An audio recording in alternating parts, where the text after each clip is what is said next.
um alerta contra a igreja acerca da maçonaria, tendo em vista eu cursar o 33º grau do escopo maçônico, fazer parte como relator da Confederação de Maçonaria Simbólica do Brasil e também exercer a função da Guarda dos Selos por mais de 10 anos ininterruptos, que é o serviço reservado da ordem. Hoje eu presido a missão evangélica da Vitória no Brasil Livre, sou presidente também da Liga Anti-Inflamação das Comunidades Árabes do Estado do Rio de Janeiro, e graças a Deus inúmeras pessoas sabem que o meu discurso é muito atípico.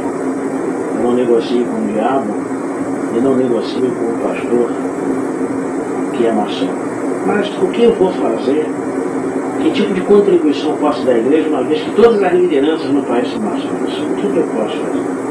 Quero dizer aos irmãos que antes de 1995 eu já estava pastor há 10 anos, e durante 10 anos eu participei da Igreja do Senhor Jesus indevidamente.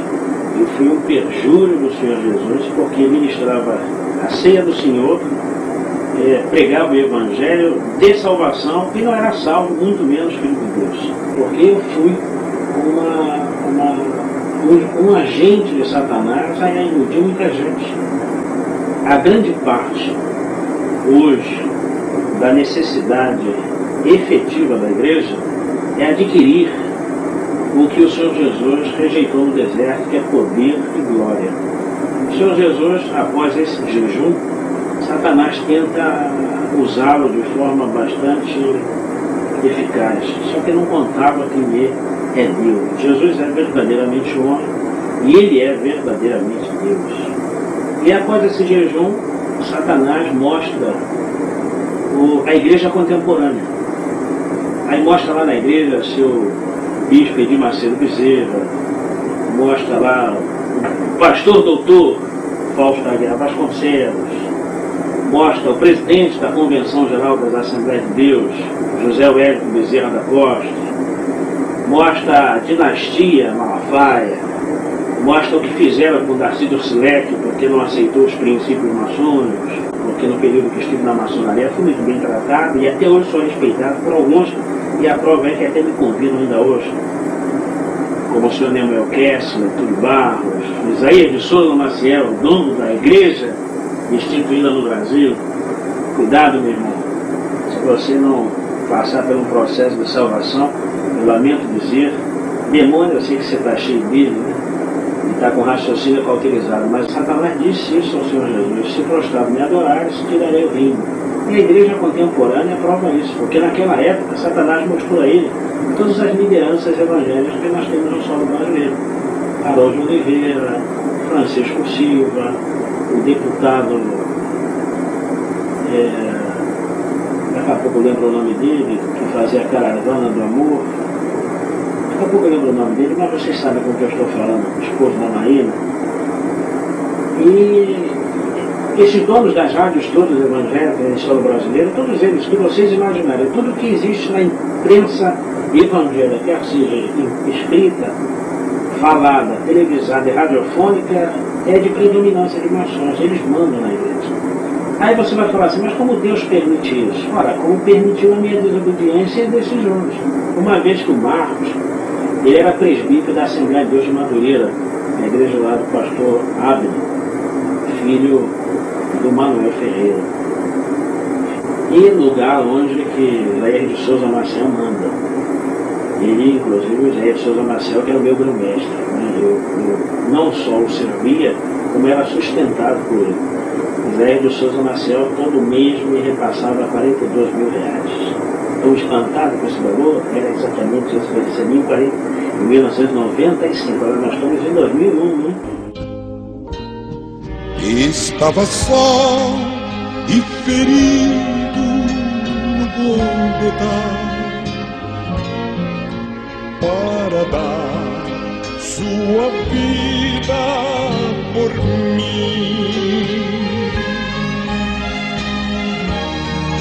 Se isto não for amor, o oceano secou.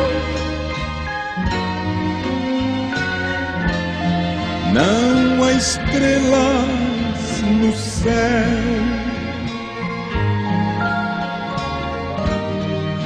As andorinhas não voam mais. Se isto não for amor. E agora? Como é que a igreja cedece? Como é que você, como servo de Deus, vai identificar se ele é maçom ou não? Se nas leis maçônicas você tem que levar até a morte se for perguntado quem é. Como é que você sabe disso? Existe um maçom da Igreja Cristo Vive, presidente dela, o doutor Miguel Ângelo, e doutor não, ele se proclama apóstolo, um homem que é muito amado pela ordem maçônica. Ele prega que nós estamos na graça, não chora mais. Todos os cantores evangélicos que têm um sucesso no estrelado são maçons. Todos os pastores evangélicos têm igrejas com mais de 5 mil membros e que ganham fortunas, né, e que até depreciam a obra no banco. E todos vocês que têm chamado de pastores, não se iludam não. Esses homens não vão fazer vocês pastores não. Porque se eles o fizerem desta maneira, eles têm que deixar o ministério. O desejo do meu coração é que o Dr. Fausto Aguiar Vasconcelos repense seus valores, né, que o pastor José Santos, o pastor Silas Malafaia, o doutor Paulo César Brito, o doutor Guilherme Cunha. Vocês sabem por que eles estão batendo no Neemias Marim, esse pastor aí que está casando com homossexuais? Que Neemias Marim deixou de arrecadar para a maçonaria. Ele todo mês mandava quase em torno de 18, 19 mil dólares para a ordem. Deixou de dar as comidas da igreja e ele, por revolta do clero, está fazendo esses casamentos, que é a forma que ele tem de sobreviver. Mas é muito simples, é porque a maçonaria amassou ele e é a forma que ele tem, e não tem a coragem que eu tenho de se posicionar. Se o pastor Fanini é maçom, o Fanini é grão-mestre. E outra coisa, vai ser o líder mundial da Igreja Batista. Cuidado, quem não é maçom vai ser amassado pelo diabo. Ele está em aliança. Ele está em aliança com o Bispo Edir Macedo. Hein? O Bispo Edir Macedo é maçom. Vocês podem ver que uma vez que ele foi maçom, nunca mais a TV Globo bateu nele. Nunca mais bateu nele. Caio Fábio foi aluno, porque a maçonaria abandonou. Bispo Rodrigues, o representante do Legislativo Federal em Brasília, é maçom. Né? Pô, mas na Assembleia de Deus tem maçom? Pô, o presidente da convenção é maçom, José Wellington Bezerra da Costa. Quero ver esses homens na minha cara falar que eu não sou nada. Lógico que eu não vou fazer isso. Né? Eu quero alcançá-los pelo Espírito Santo de Deus. E agora também quero dizer uma coisa a vocês. Se fizerem uma representação contra a minha pessoa na justiça, aí eu boto a boca no trombone mesmo. Não vou falar só de maçonaria. Vou falar da Caixa 2, que é a igreja. E o Macedo foi preso. E disse que a prisão dele era perseguição religiosa. E conseguiu mobilizar os vampiros da Assembleia de Deus, como Manuel Ferreira, como Silas Malafaia e outros indivíduos mais, a troco de dinheiro ou de promessa de aparecerem na Record. Eles enganem quem eles quiserem, mas a mim não. E a prova disso é que eu já chamei o Silas na minha sala, já disse a ele tudo isso. O Silas, o Heraldo lembra, o pessoal da Vinde lembra do tempo em que eu ia fazer declarações sobre a EVB em relação à IURD, e ele chegava lá com Jabes Alencar para me implorar para eu não fazer declaração, me contava 20 coisas a mais e piores, e dizia o seguinte: mas não faz não, porque eu ganho 40 mil dólares por mês da IURD, se você falar, eu vou ter que ir para o 25ª hora amanhã falar mal de você. Eu não quero, porque eu sei que você está falando a verdade. Mesmo na morte lembrou-se do ladrão que ao seu lado estava.